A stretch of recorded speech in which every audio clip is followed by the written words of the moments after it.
Good morning and again welcome to my mini blog. সেদিনটা ছিল গণেশ চতুর্থী 27 আগস্টে। দেখো বাইরে আমি সব বাসন নিয়ে এসেছি ঠাকুরে মেজে নেব বলে, যেহেতু আজকে পুজো দেব। আর দেখো আজকে ওয়েদারটা বেশ সুন্দর ছিল, কিন্তু সব দিন তো সময় হয় না হাতে এতক্ষণ ধরে বাসনগুলো মাজার, তাই সপ্তাহে একদিন চেষ্টা করি ভালো করে প্রীতমবাড়ি দিয়ে বাসনগুলো সব মেজে নেওয়া। তোমরা কি ডেলি ডেলি প্রীতমবাড়ি দিয়ে বাসনগুলো ধুও না এমনিতেই ধুও আমাকে কিন্তু জানিও। আমি না ডেলি ডেলি বাসন এই প্রীতমবাড়ি দিয়ে ধুতে ভয়ই লাগে, জানি না কেন।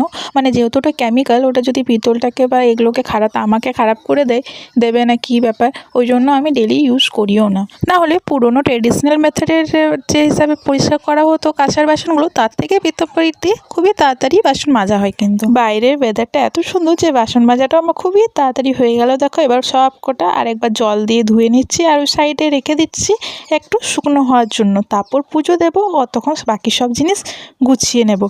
আচ্ছা তোমরা জানিও কিন্তু ভিডিওগুলো আমার তোমাদের কীরম লাগছে, তোমরা কিন্তু জানাচ্ছ না, আমার তার জন্য খুবই মন খারাপ করছে। কিন্তু তোমরা একটু লাইক কমেন্ট করে দিও ভিডিওগুলোতে, যেন আমি বুঝতে পারি। আর দেখো সব হয়ে যাবার পর গোপালের পোশাকগুলো নিয়ে এসেছি বাইরে, আর দেখো গোপালকে আজকে বাইরেই চান করিয়ে দিচ্ছি, যেহেতু ওয়েদারটা খুবই সুন্দর। অনেক লং হয়ে যেত বলে পাট করে দেবো। তোমরা এখনো সাবস্ক্রাইব না করে থাকলে চ্যানেলটা সাবস্ক্রাইব করে দেবে, ফেসবুক থেকে দেখলে ফলো করে দিও। আসছি তাহলে, কমেন্টের কিন্তু অপেক্ষা